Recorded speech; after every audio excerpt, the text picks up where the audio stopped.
Hürmetlik Şərq Türkistanlıq qarindoshlar, Şərq Türkistan xəbər agentliğinin xəbərlər proqramısında görüşünüzü qızğın qarşı alırıq. Tövəndə təfsili məzmununu diqqətinizə sunumuz. Uruş aeroplan və başqurulğan bomba işləp çıxardığan Amerika Dövlət Müdafiə höddigiri Xitay istihbarat agentliğinin tizimlikida ekan.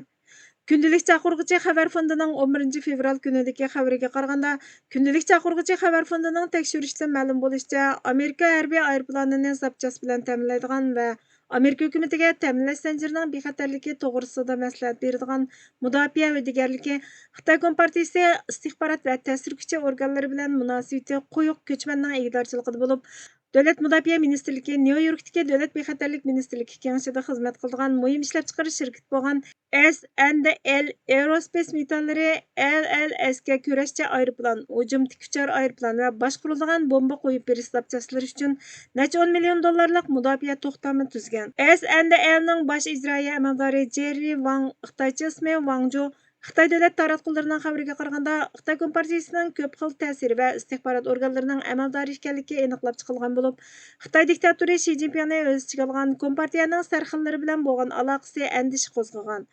Advokatning vasitasi orqali chet el siyosiy gavdasi bilan bo'lgan aloqasini rad qilgan, ammo Xitoy hukumati va Xitoy Kompartiyasi istihbarat organining nurg'un partiya katiboshlari bilan bo'lgan faoliyatda suratga tortilganligini rad qilmagan. Amerika va armiyasining sobiq istihbarat analizchisi Aydis Gündəlik Çaqırğıcı fondi gazetining tadqiqotlarini inchikilgandan keyin Wangdek orqa ko'rinishi bor biraylarning Amerikaning ta'minlash zanjiri va halqaliq ishlab chiqarish yutuqiga erishishiga imkon yaratish ochiqlar davlat bexatarlik mag'lubiyati qoidalarga asosan o'ynaydiganligini tushunib, Xitoy Kompartiyasining halqaliq ishlab chiqarishdagi oldingi qatordan bir o'rin berganimiz ochiq-oshkora galvanglik degan. Amerika Xitoy iqtisod va bexatarlik tekshirish komitetining doklatiga qaraganda, Xitoy hukumat xotiralari va davlat taratqullarining dokladida Wangni chet eldagi do'stlik jamiyati deb ataladigan Xitoy Kompartiyasi birlik hisob xizmat bo'limining direktori deb tasvirlagan.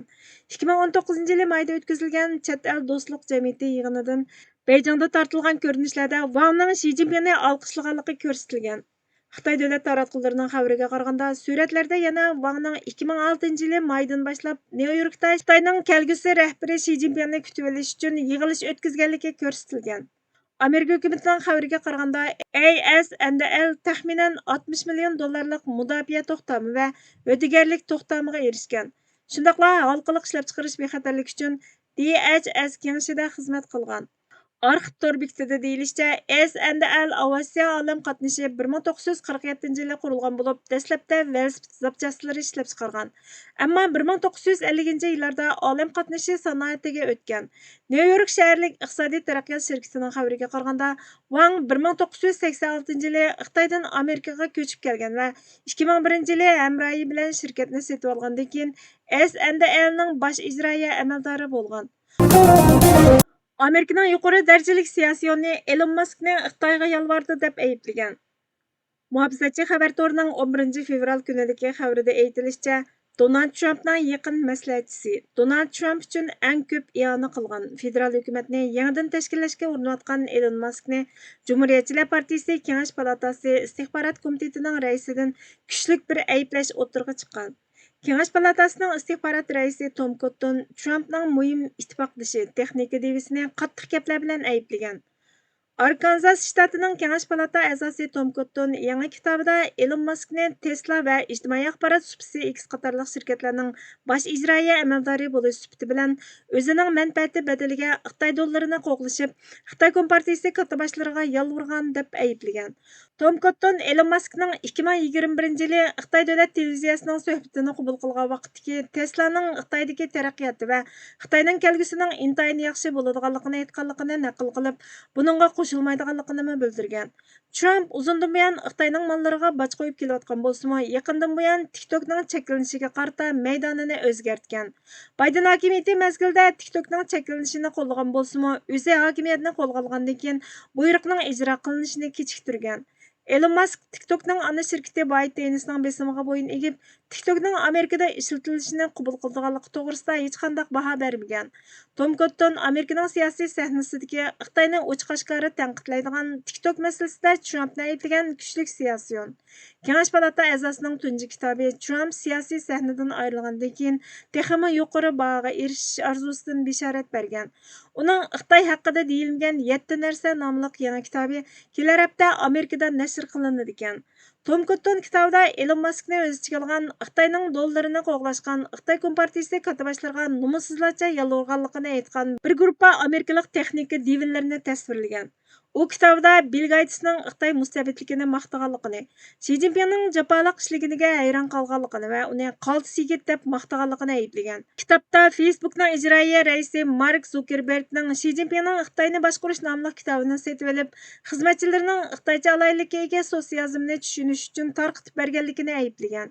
Kengash palata a'zosi Tom Cotton yana olma shirkatining Coca-Cola va Nike'ning Xitoyning qul amgaki orqali ishlab chiqarilgan mallarni import qilishni cheklaydigan qonunga qarshi lobbichilik qilganligini tanqid qilgan. Kitobda yana Kengash palata a'zosi Trumpni Xitoyning Amerikaning ma'rif organlariga solgan mablag'iga qarata keskin tanqid qilgan. Xitoyning peshqadam kommunistlari Donald Trumpning ana maktabi bo'lgan New York harbiy akademiyasini sotib olib, tuzib olgandan keyin Davlat mudofaa ministrligi akademiyaga necha yuz ming dollar bergan. Amerika armiyasining pensiyaga chiqqan generali Russell Lee Honore New York vaqti gazetida e'lon qilingan Elon Musk davlat bexatarligiga xavf nomli bir yozmasida Elon Muskning Xitoy banklaridan olgan Beijingda Tesla zavodi qurish uchun ishlatilgan 1 milliard 400 million dollar qarzni o'z ichiga olgan savdo manfaatini gavdalantirgan.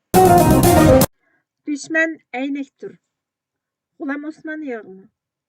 Burundan kelayotgan nurg'un hikmatlar bor. Bulardagi o'rtaqlik dushmanning haddi harakatlaridan o'z ishimizning to'g'ri xatosiga baho bergili bo'ladiganligi. Luqman kimdan so'rashdi? Adabni kimdan o'rganding? Luqman javob berdi. Adabsizlardan. Bu shulardan biri. Dushin apandi maqola e'lon qilsa, tushma-tushdan talab ketadi ekanmish.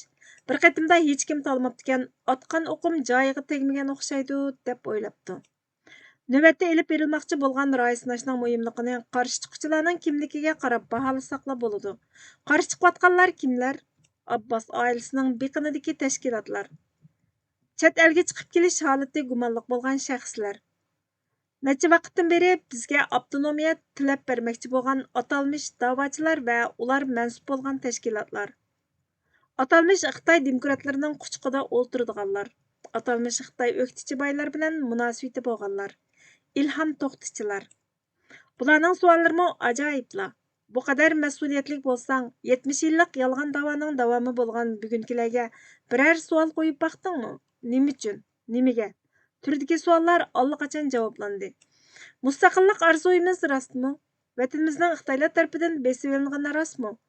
Bu savollarga bo'lishliq javob beradigan turdan bo'lsangizlar, nima uchun, nimagalariniz o'z-o'ziga javoblangan bo'ladi? Nima uchun Amerika Davlat Majlisiga beriladi? Undaq bo'lsa sen deb baq, nega bersak texmi uyg'un bo'ladi? Amerika yanala dunyodagi eng kuchli davlat bo'lishligi bilan dunyo siyosati va xalqaro munosabatlar, davlatlar munosabatiga kuchli ta'sir ko'rsatadigan davlat. Buning misolini o'z amaliyatimizda ko'rdik. Amerika irqiy qirg'inchilik deb tonigandan keyin birmuncha davlat agashdi. Boshqalari Amerika ifoda bildirmagan bo'lsa, balki bundaq jur'atlik o'tirg'a chiqolmaydi. Mana shu amaliyotga ko'ra Amerika Davlat Majlisiga sunilishi aqallidir. Boshqalari cho'qim agishidi yoki agishadiganlar cho'qim chiqadi. Birlashgan Millatlar Tashkilotida vakili bo'lmagan vakolatsiz millatlarning hammasi da'volarini Amerikaga qiladi. Bu bugungi dunyoda bir odat. Bizdan boshqalarmi shu. Amerikadan boshqa texmi kuchli bir dodixa bo'lsa ko'rsatinglarki, da'voimizni shu yerga qilaylik. Yana bir muncha ma'tu savollar bor ekan. Masalaning orqasini surishta qiladigan kim talab qilgan, qachon talab qilgan, nima degan, nima qilgan turida. Bular maxfiyatlikdir. Bu ishning oshkora qismi bu qadar dushmanlikka sabab bo'layotgan ekan, shuni tasavvur qila olamizki, agar yoshirin qismimi oshkorlansa, bu ishqa dushmanlik tub yiltizidan bo'ladi. Bundan boshqa yaqin kechmishimizda planlarning oshkorlanishi bilan qilingan bir muncha dushmanlik, buzg'unchilik chiqim kechmishlarimiz bo'ldi. Undaqkan sen va sendeklarning orqasini surishtirishga nima haqqing? Nima etding? Sen o'zing kim? Undaqkən sən və səndəklərning arqısını sürüştürüşkə nima haqqın? Nima etding? Sən üzən kim?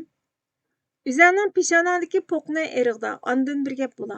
Yana ba'zilar deymishki, tashkilotlar bilan maslahatlashmayla birdinla taqsir yuqorida deyilgandek yillardir da'vochi bo'lib ko'rinsimi, nima qilarini texicha anqirolmaganlarning qandoq taqlidchilik qilayotganligi, qandoq suyuqlantirayotganligi, qandoq chaqimchilik qilayotganligi va ish buzayotganligi. Bu sabablardan keyin kim bilan maslahatlashish kerak edi?